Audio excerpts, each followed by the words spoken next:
প্রিয় উচ্চ মাধ্যমিকের ছাত্রছাত্রীরা, আজকে তোমাদের সিলেবাসের অন্তর্ভুক্ত বিশ্বকবি রবীন্দ্রনাথ ঠাকুরের লেখা রূপনারায়ণের কুলে কবিতা থেকে 5 নম্বরের প্রশ্নোত্তর লেখাবো। লেখো, কম বেশি 150 শব্দে প্রশ্নের উত্তর দাও। প্রশ্নের মান 5।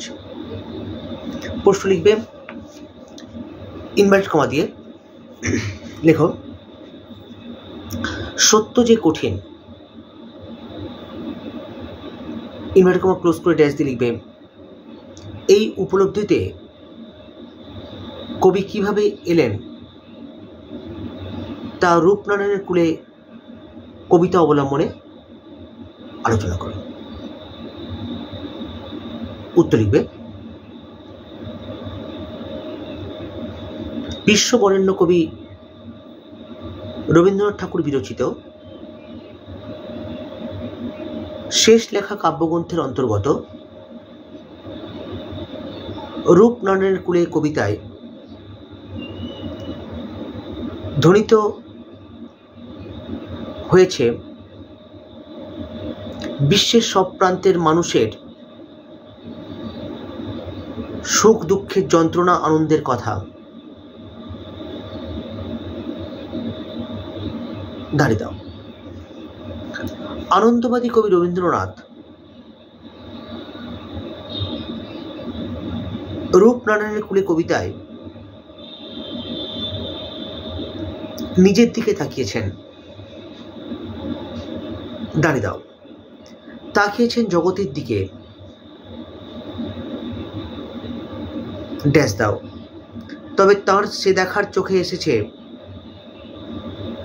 একটু ভিন্নতা। দাঁড়িয়ে দাও।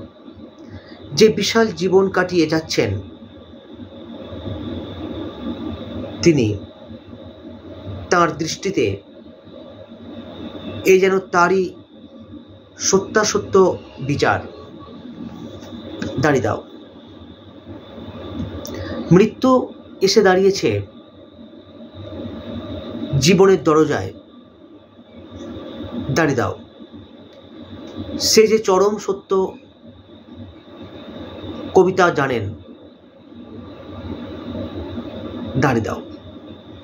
এই সময় তিনি ফিরে তাকিয়েছেন তার জীবন পথের দিকে। দাঁড়িয়ে দাও। প্রথম জীবনে মানুষ স্বপ্ন কল্পনার জগতে বাস করে। দাঁড়িয়ে দাও। তখন তার কাছে সে জগৎটাই মনে হয় আসল। দাঁড়িয়ে দাও। ধীরে ধীরে যেন নিদ্রা ভাঙে তার। দাঁড়িয়ে দাও। তখন সে জাগে এবং দেখে নতুন জগৎ ধুলি মাটির। দাঁড়িয়ে দাও। এই জগতের পথ কুসুম বিছানো নয়। দাঁড়িয়ে দাও। এখানে চলতে হলে প্রতি পদে আঘাতের মুখোমুখি হতে হয়। দাঁড়িয়ে দাও। বেদনায় ক্লিষ্ট হতে হয়।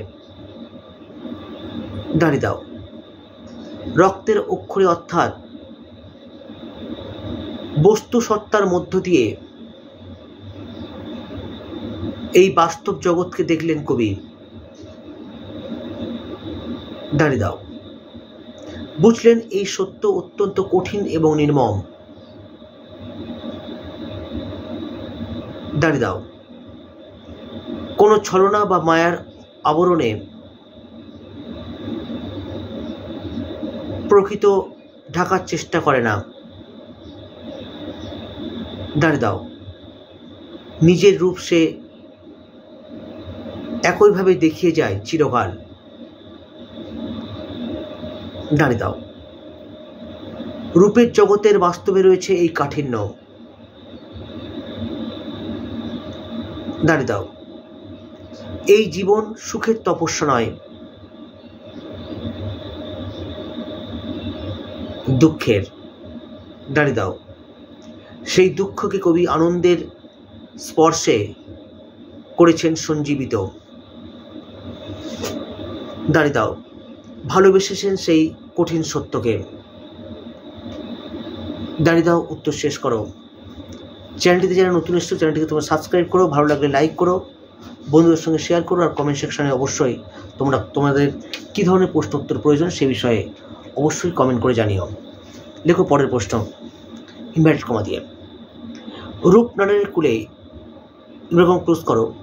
কবিতায় কবি রবীন্দ্রনাথের মৃত্যু চেতনার সঙ্গে প্রকাশ পেয়েছে জীবনের প্রতি ভালোবাসা। টেক্সট লিখবে, আলোচনা করো। উত্তর লিখবে, বিশ্ববরেণ্য কবি রবীন্দ্রনাথ ঠাকুর বিরচিত শেষ লেখা কাব্যগ্রন্থের অন্তর্গত রূপনারায়ণের কুলে কবিতায় জীবনের শেষ প্রান্তে পৌঁছে কবি বারবার পিছনে ফিরে তাকিয়েছেন। দাঁড়িয়ে দাও। সে তাকানোই কখনো ধরা পড়েছে পৃথিবীর আদিম ইতিহাস, ভারতের প্রাচীনকাল থেকে তার কাল পর্যন্ত এগিয়ে আসার ছবি, আবার কখনো নিজেকে জানার, নিজেকে চেনার চেষ্টা। দাঁড়িয়ে দাও। যে প্রয়াসে তিনি বুঝেছেন আমারই চেতনার রঙে পান্না হলো সবুজ। দাঁড়িয়ে দাও। এখানেও দেখা যায়